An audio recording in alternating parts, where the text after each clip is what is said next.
Okay. तर आपण मागच्या लेक्चर मध्ये काय पाहिलं होतं? तर थोडंसं मी एक शॉर्ट मध्ये सांगते तुम्हाला. ठीक आहे. आपण पाहिलं होतं ब्रॉडकास्ट डोमेन आणि कोलिजन डोमेन. ठीक आहे. तर कम्युनिकेशन मध्ये जेव्हा आपण एक शेअर्ड मीडियम यूज करतो, तर तेव्हा आपल्याला कोलिजन आणि ब्रॉडकास्ट याचा ड्रॉबॅक असतो. ठीक आहे. तर अ, आता पण काही बेसिक गोष्टी आहेत, म्हणजे टोपोलॉजी आणि काही बेसिक गोष्टी या क्लासमध्ये असणार आहेत. ठीक आहे. तर सर्वात आधी मी आज ना तुम्हाला सांगते की बँडविड्थ काय असते. ठीक आहे. आपण बोलतो ना बँडविड्थ, शब्द ऐकलाय आपण. ठीक आहे. तर बँडविड्थ म्हणजे काय, की सपोज ही एक केबल आहे. ठीक आहे. आता हीच केबल मी अशी ड्रॉ केली. ठीक आहे. तर ही केबल मी अशी ड्रॉ केली, तर याची जी विड्थ आहे, ठीक आहे, विड्थ, ठीक आहे, विड्थ. आता ही विड्थ म्हणजेच काय, बँड विड्थ. आता याचं एक एक्झाम्पल म्हणून तुम्हाला देते मी, की सपोज एक कार आहे. ठीक आहे. एक कार आहे, तर याच्यामध्ये कॅपॅसिटी आहे 8 लोक बसायची. ठीक आहे. सीट त्यांच्या 8 आहेत.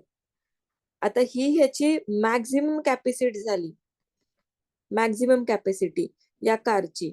ठीक आहे. मग याची मॅक्झिमम कॅपॅसिटी म्हणजेच काय, की याची मॅक्झिमम कॅपॅसिटी किती, 8 आहे. एक दुसरी कार आहे. ठीक आहे. दुसरी कार, याच्यामध्ये फक्त 4 लोक बसू शकतात. ठीक आहे. तर याची मॅक्झिमम कॅपॅसिटी किती झाली, मॅक्झिमम कॅपॅसिटी 4. ठीक आहे. पण ह्या आठ आठची कार म्हणजे लोक बसू शकतात, तर त्याच्यामध्ये एक पण बसू शकतो, दोघं पण बसू शकतात, तिघं पण बसू शकतात, 4, 5, 6 आणि मॅक्झिमम किती, 8. 8च्या पुढे त्या गाडीमध्ये सीट नाहीयेत. ठीक आहे.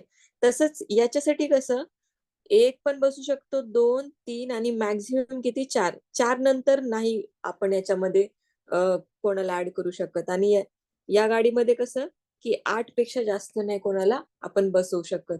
तर मॅक्झिमम कॅपॅसिटी म्हणजे काय, ती त्याची झाली बँडविड्थ.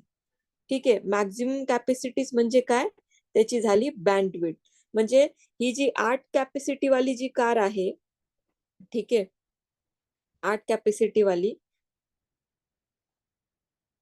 तर तिची बँडविड्थ काय आहे, 8.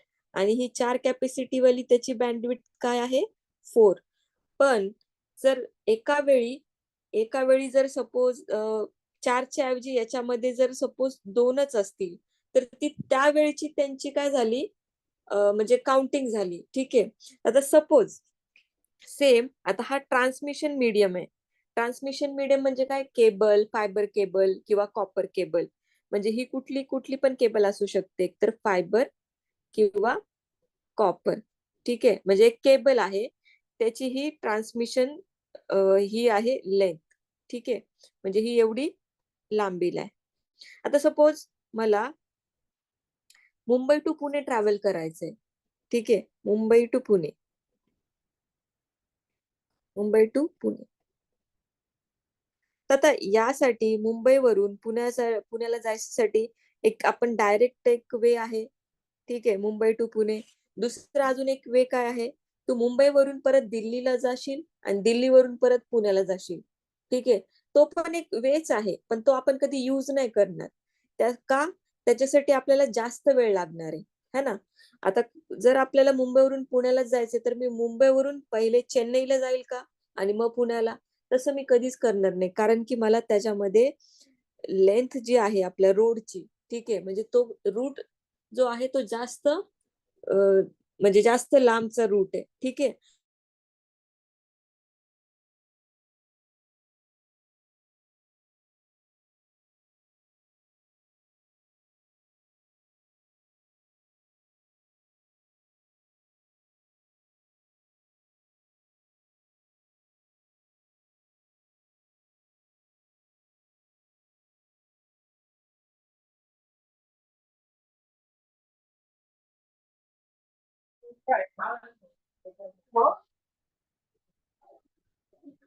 काय 52% म्हणजे काय काय लोक मला वाढीव बबलूला पण तेवढेच होते. बबलूला पण तेवढेच होते. गावचं कसलं शिक्षण त्याचं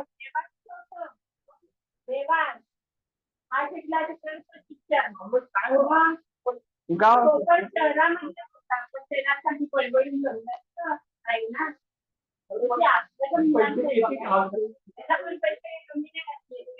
बरोबर आहे. पैसे घालतो आणि ऐकत नाही हॅलो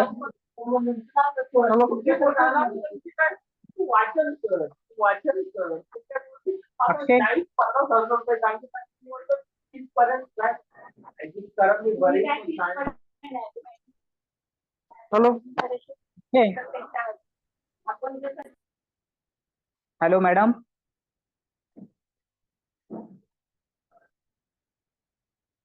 हॅलो अक्षय हा बोल. अरे तुझाच आवाज येतोय. मॅडम कुठे गेले? मॅडम दिसत पण नाही मला तर. मला पण नाही दिसत आहे. आवाज येत तुझं नाही. माईक तुझं माईक बंद करणार आहे. तुझं घरी काय चाललंय? आवाज आलाय सगळं. Sorry sorry. हा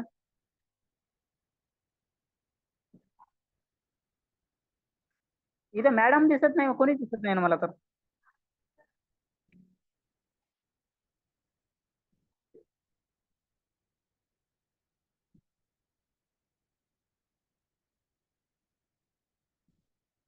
हॅलो अक्षय आवाज येतोय का? तुझा आवाज येतोय मला. विक्रम मॅडमचा येत नाही. विक्रम पण काय बोलू ना. विक्रम पण नाही. मॅडमचा आवाज बी नाही. मॅडमचं माईक आवाज येत नाहीये थांब. माझ्या म्हणजे पॉपअप पण दिसत नाही ना मॅडमचं काही.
अरे मॅडम लेफ्ट तर झाले नाहीत ना? मला पण तेच वाटतंय. हा तेच फोन लावतोय मी. हा फोन लाव एकदा.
ओके.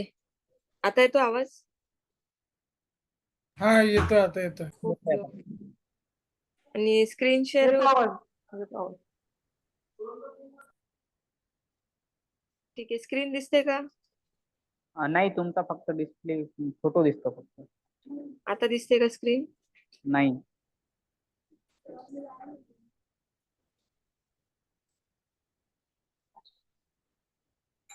आता दिसते? हा आता हा. दिसत आहे. ओके, ठीक आहे. तर हे लेंथ पर्यंत झालं, राईट? हा ते लेंथ पर्यंत झालेलं. ओके ओके, ठीक आहे. हम्म. ही डायग्राम पाहिली होती का? नाही. नाही. ओके, ठीक आहे, असो. तर हे बघ, आता लेंथ पर्यंत समजलं ना, म्हणजे कसं बघा. सपोज हा एक पीसी आहे आणि हा एक पीसी आहे, ठीक आहे. हा ए आणि हा बी. तर ह्या ए पासून बी पर्यंत जाण्यासाठी आपल्याला किती टाइम लागतो? ठीक आहे, एक मिनिट हा.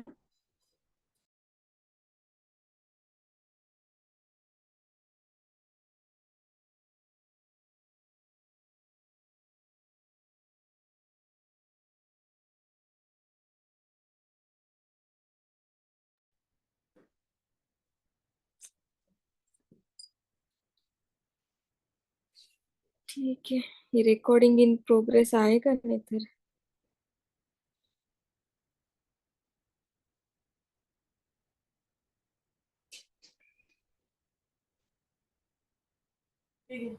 हा ते हे स्क्रीन रेकॉर्डिंग चालू आहे ते दिसत आहे. ओके ओके, ठीक आहे. ठीक आहे, एनिवेज आता आपल्याला हा ए आहे आणि हा बी आहे, तर आपल्याला ए पासून बी पर्यंत जायसाठी जो टाइम लागणार आहे, ठीक आहे, टाइम, तर त्याला आपण ना आपल्या नेटवर्किंग मध्ये डिले बोलतो. ठीक आहे, डिले किंवा लेटेन्सी. ठीक आहे, आता ही व्हॅरिएबल असते, फिक्स नसते. सपोज आता ए पासून बी हा जरा दूर अंतरावर आहे, तर ह्याच्यासाठी लेटेन्सी वेगळी असणार आणि याच्यासाठी लेटेन्सी वेगळी असणार, कारण की हे कमी डिस्टन्स आहे आणि हे वाला डिस्टन्स जास्त डिस्टन्स आहे. ठीक आहे, म्हणजे ही टाइम जो लागतो त्यासाठी आपण काय बोलणार? डिले किंवा लेटेन्सी. पण मोस्टली आपण काय बोलतो? लेटेन्सी.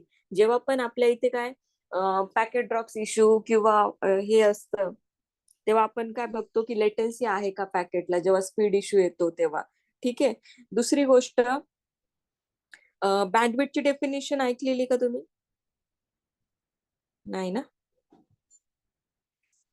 ठीक आहे, तर आता बँडविड्थ म्हणजे काय? एकच मिनिट.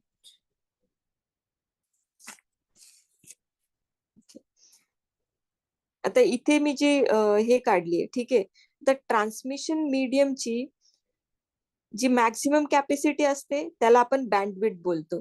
ठीक आहे, आणि ट्रान्समिशन मीडियमची जी लेंथ असते, ठीक आहे, तर त्याच्यामध्ये ते डायरेक्टली प्रपोर्शनल कशासाठी असतं? डिले साठी. ठीक आहे, म्हणजे जेवढी जास्त त्याची लेंथ आहे तर ते डिले पण तेवढा जास्त असणार, म्हणजे लेटेन्सी. म्हणजे जेव्हा आपण लेंथ बोलतो, ठीक आहे, length is directly proportional to delay. ठीक आहे, स्लॅश लेटेन्सी. बँडविड्थ काय आहे? Maximum capacity of transmission medium. ठीक आहे, maximum capacity of transmission medium.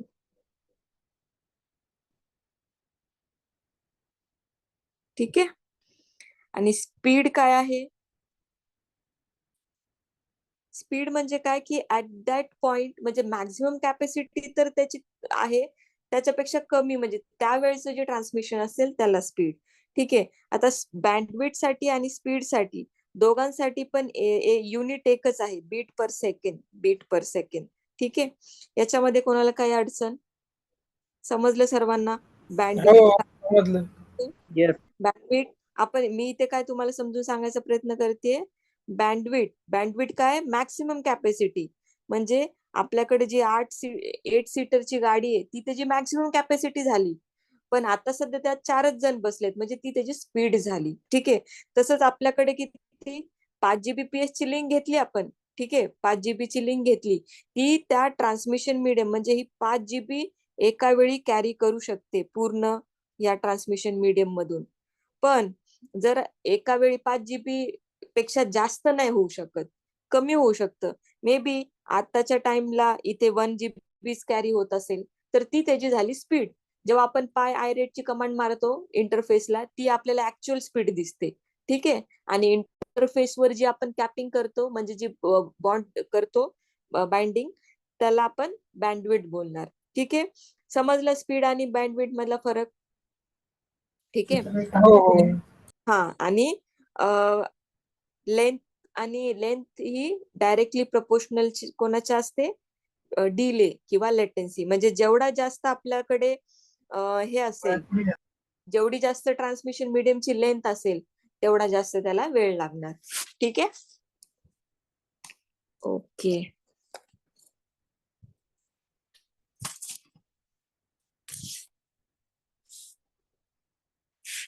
आता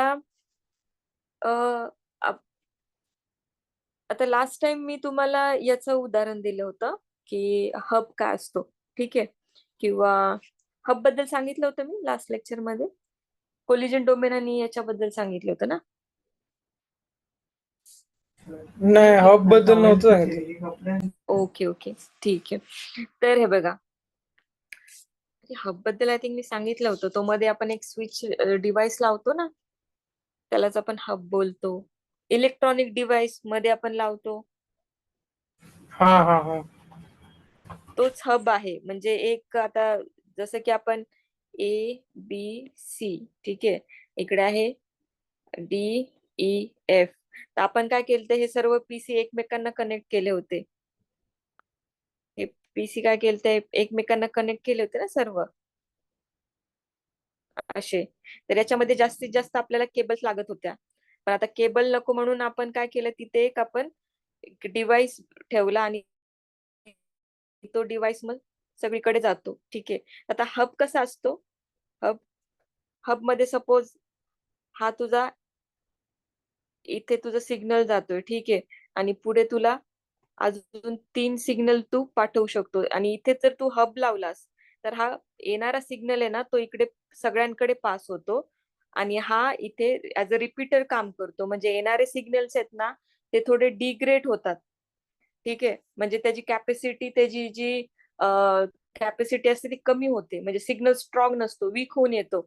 मग हा हबच्या इथे सिग्नल स्ट्रॉंग होतो आणि त्याच्या पुढे मग तो ट्रान्समिट केला जातो. ठीक आहे. तर आता हा हब मध्ये काय होतं की एक त्याच्यामध्ये पीएनपी ट्रान्झिस्टर आपण लावलेला होता. तर आता याच्यामध्ये कसं झालं की याच्यामध्ये कोलिजन डोमेन आणि ब्रॉडकास्ट डोमेन हा याच्यामध्ये प्रॉब्लेम आहे. ठीक आहे. याच्यामध्ये कोलिजन डोमेन म्हणजे काय, की आपण जसं मी लास्ट टाइम सांगितलं होतं, इथे एक पाईपचं उदाहरण घेऊन. ठीक आहे. याच्यामध्ये जेव्हा एका वेळी सगळेच आपण डेटा सेंड करतो, तर यावेळी काय होतं, डेटाची टक्कर होते. इथे इथे कोलिजन होतं डेटाचं. ठीक आहे. आता डेटाचं इथे कोलिजन होतं. आणि दुसरी गोष्ट काय होती, की एकाने जर इथे डेटा पाठवला, तर याच्या मल्टिपल कॉपीज बनतात. म्हणजे जेवढे इंटरफेस आहेत तेवढे, मग तिकडे ह्या कॉपीज काय होतात, सेंड होतात. म्हणजे अनवॉन्टेड डेटा पण दुसऱ्याला मिळतो. ठीक आहे. म्हणजे ज्यासाठी रिसिव्हर साठी हवाय तिथे तो मिळत नाही, तो सगळ्यांसाठीच जातो. म्हणजे इथे सिक्युरिटी एक पॅरामीटर आला आणि आपला डेटामध्ये एरर पण यायला लागला कोलिजनमुळे. ठीक आहे. तर मग नंतर काय झालं,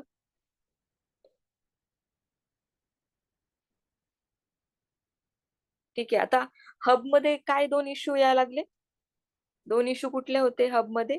कोलिजनचा आणि दुसरा कुठला? ब्रॉडकास्टिंगचा.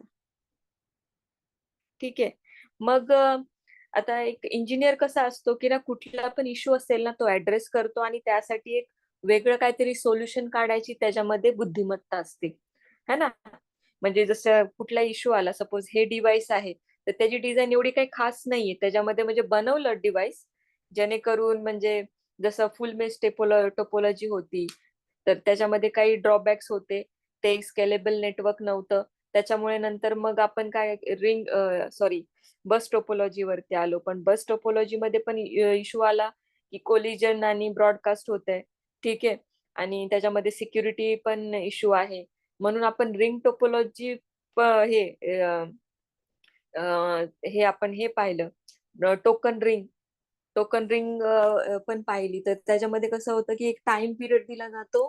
त्या टाइम पिरियड मध्ये तुम्ही डेटा सेंड करा आणि जर तो डेटा नाही त्या टाइम पर्यंत सेंड झाला तर आपण तेव्हा नाही सेंड करू शकत. दुसऱ्याचा हे होतं दुसऱ्याचा म्हणजे टर्न येईपर्यंत तो डेटा नाही, म्हणजे त्यावेळेला कोलिजन तर आपण स्टॉप केलं पण ब्रॉडकास्टिंगचा इश्यू राहिला. ठीक आहे. तर आता मग झालं असं की आपल्याकडे ना कुठलंही डिव्हाइस डिझाईन करताना तर त्याच्यामध्ये 2 लँग्वेजेस असतात. एक हार्डवेअर लँग्वेज, ठीक आहे, हार्डवेअर लँग्वेज, आणि दुसरी असते सॉफ्टवेअर लँग्वेज. ठीक आहे. तर आता मला हे डिव्हाइस नकोय म्हणून मी काय करते, एक नवीन डिव्हाइस शोधते. त्याच्यामध्ये मी मी काय केलं, एक प्रोग्राम बनवला. ठीक आहे. आता आपल्याकडे हार्डवेअर लँग्वेज कुठल्या कुठल्या आहेत, जसं VHDL झालं, ठीक आहे, VLSI, ठीक आहे. सॉफ्टवेअर लँग्वेज म्हणजे काय, C++, जावा, या प्रोग्रामिंग लँग्वेजेस. हार्डवेअर म्हणजे जेव्हा आपण आपला PC आहे, लॅपटॉप आहे, मोबाईल आहे, त्याच्यामध्ये हार्डवेअर लँग्वेज आहे. ठीक आहे, त्या पर्टिक्युलर डिव्हाइस साठी. आणि सॉफ्टवेअर लँग्वेज म्हणजे एखादं सॉफ्टवेअर आपण बनवतो तेव्हा. ठीक आहे. तर आता सॉफ्टवेअर लँग्वेज मध्ये कसं असतं ना, सपोज मला 2 गोष्टींची ऍडिशन करायची, म्हणजे 2 माझे नंबर आहेत. सपोज 2+1 = काय, 3. तर आता सपोज सॉफ्टवेअर आहे, तर मी प्रोग्राम काय लिहिणार, A = 2, B = 1, आणि मग मी काय करणार, A+B = C. मग आता Cचं काय असणार इथे, मग A+B काय येणार, 2+1, आणि मग आता असा प्रोग्राम एक्झिक्यूट होणार. आता इथे कसं, एक आधी हा इनपुट आला, त्याच्यानंतर हा, म्हणजे सेकंड टाइम हे एक्झिक्यूट झालं, थर्ड टाइम हे एक्झिक्यूट झालं. म्हणजे कसं, इथे सिरीज वाईज हा प्रोग्राम एक्झिक्यूट होतो. ठीक आहे, एका वेळी एकच.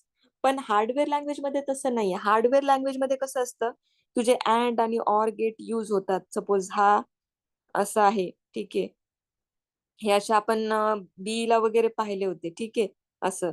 तर इथे असं कधी पाहिलं असेल तुम्ही लोकांनी की असं, ठीक आहे, हे वाले. आता इथे कसे, सपोज हा सी आहे, A+B, ठीक आहे, हे तुमचे इनपुट वगैरे आहेत. तर आता या हार्डवेअर लँग्वेज मध्ये कसं आहे ना, की एका वेळी तुझे इनपुट आहेत ना, एका वेळी दोन्ही पण इनपुट येणार. सपोज इथे A आणि आता B आहे. त्यामुळे काय होतं की याचं जे आहे फास्ट एक्झिक्युशन होतं, आणि हे सिरीज मध्ये होतं, ह्याच्यामुळे काय आहे ना, याचं स्लो एक्झिक्युशन होतं. सॉरी,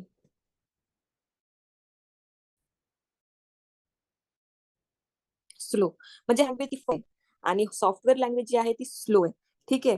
तर मग आता जो हब मध्ये इश्यू येत होता, त्याच्यामध्ये नंतर मग काय झालं की मी एक असा डिव्हाइस बनवला, असा डिव्हाइस ज्याच्यामध्ये सपोज माझा इथे A, B, C आणि D हे माझे PC आहेत. ठीक आहे, हे वाले.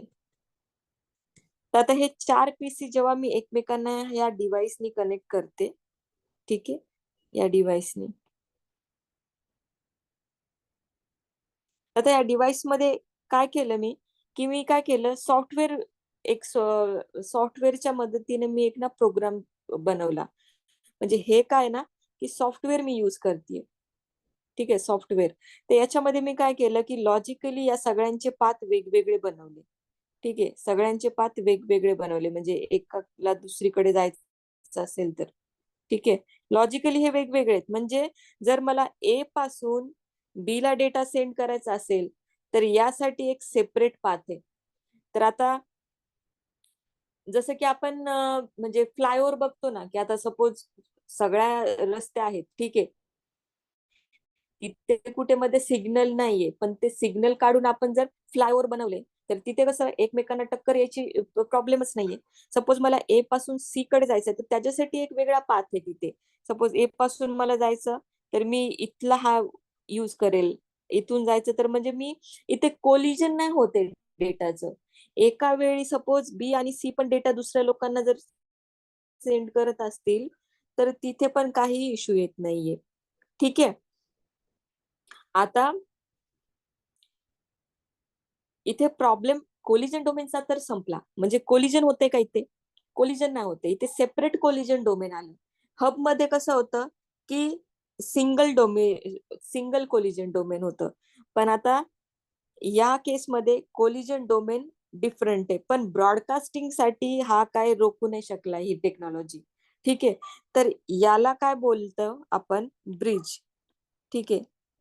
ब्रिज म्हणजे हा जो डिव्हाइस होता याला ब्रिज बोलतात. आता ब्रिज मध्ये काय आहे?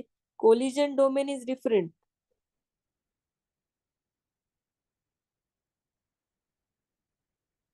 Domain is different. ठीक आहे. But broadcast domain is same. ठीक आहे. But broadcast domain is same. म्हणजे समजलं? आधी काय होतं? कोलिजन आणि ब्रॉडकास्ट हे दोन्ही पण इश्यू होते. पण याच्यामध्ये काय कोलिजन डोमेन डिफरंट झाला. म्हणजे हा थोडासा आपल्याला आता एक सिक्युअर झाला. फक्त ब्रॉडकास्टिंगचा इश्यू आहे.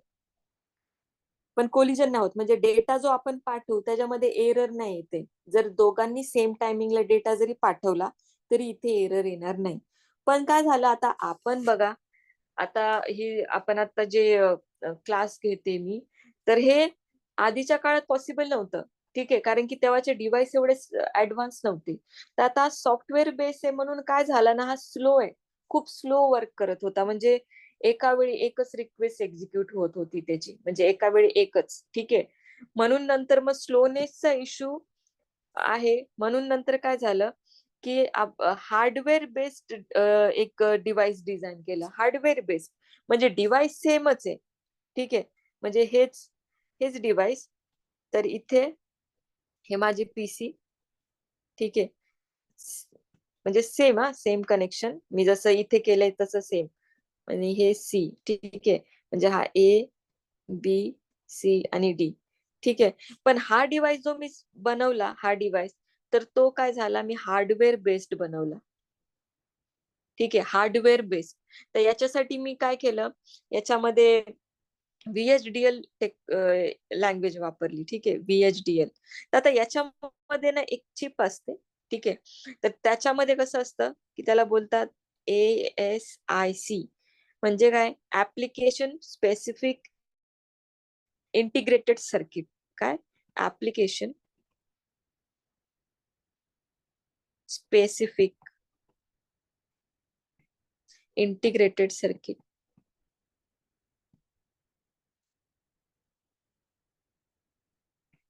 ठीक आहे. तर ह्या डिव्हाइसला काय बोलत होते? ब्रिज. पण आता ब्रिज आपल्याला स्लोनेस देतो. ठीक आहे. आणि नंतर जो डिव्हाइस आपण डिझाईन केला त्याला बोलतात स्विच. ठीक आहे. स्विच. आता आपण बोलतो ना रूट ब्रिज इलेक्शन, है ना.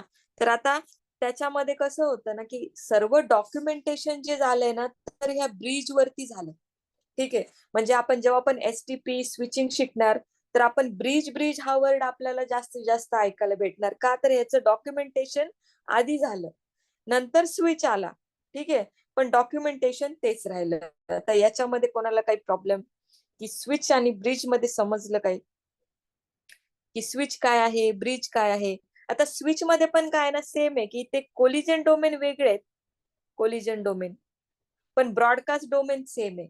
म्हणजे स्विच आणि ब्रिज सेमच, फक्त तो होता तर सॉफ्टवेअर बेस होता ब्रिज आणि हा येतं हार्डवेअर बेस्ड.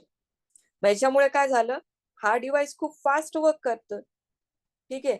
त्याच्यानंतर मग आता हा ब्रिज मार्केटमध्ये कुठेच यूज होत नाही. ठीक आहे.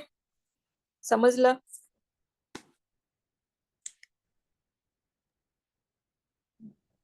Yes ma'am. ओके.